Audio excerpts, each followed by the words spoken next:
guys जोंनि बर' हारिनि आदै मादै आदा बाजैनि फंबायबो बिनानावमोन आरो लोगोसे आंनि बर' हारिनि आंगो लोगोफोर आंनि मामस प्रकाश नार्जारि नोंथांमोना नायदों बियाम सोदोब चेनेल स' गाइस नोंथांमोननिफ्राय मोनसे मदद बिनो फैदों बे मददानो जाबाय नैबे पिक्साराव थानाय सुबुंखौ नोंथांमोना नुदों नामा आउट अफ आसामाव थानाय सुबुंफोरनिसिमबो आं बेखौनो बुंनो सानो नोंथांमोना बेखौ नुदों नामा जायगाखौ खोन्थानि होमबाना नोंथांमोना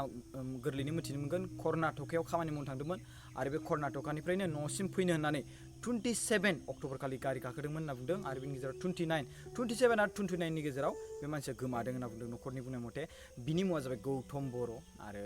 बिनि बैसोआ जाबाय 30 आरो 32नि गेजेराव होननानै बुंदों आरो बिनि न'खरा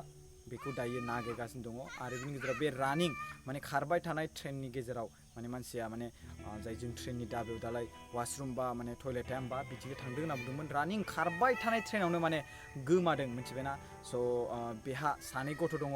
सासे हिन्जावसा आरो सासे हौवासा स' दा बे गथ'फोरनि बैसोआ जाबाय देरसिननिया 6 इयार्स आरो दुइसिननिया जाबाय 2 इयार्स नोंथांमोना नुबाय जानांगौ बेनो बेनि हिन्जाव आरो बेनो गथ' गथाय बिनि स' नोंथांमोना जुदि मिथियोब्ला बेखौ अननानै प्लिज खोन्थाहरबानो जाबाय आरो आं बिनि कन्टेक्ट नाम्बारखौ डिसक्रिपसनाव होनानै होबाय बिसिनि न'खरनिखौ आरो आं बिसिनि फुल एड्रेसखौ खोन्थानोसै बिनि जाहैबाय बाक्सा डिस्ट्रिक्टनि सिङाव थानाय गामिया जाबाय बरखाथा आरो बिनि जाबाय पस्ट अफिसा जाबाय पश्चिम जारगाव होनना बुंदों आरो पुलिस स्टेसनखौ बुंदों तामुलपुर स' गाइस नोंथांमोना जुदि नुदोंब्ला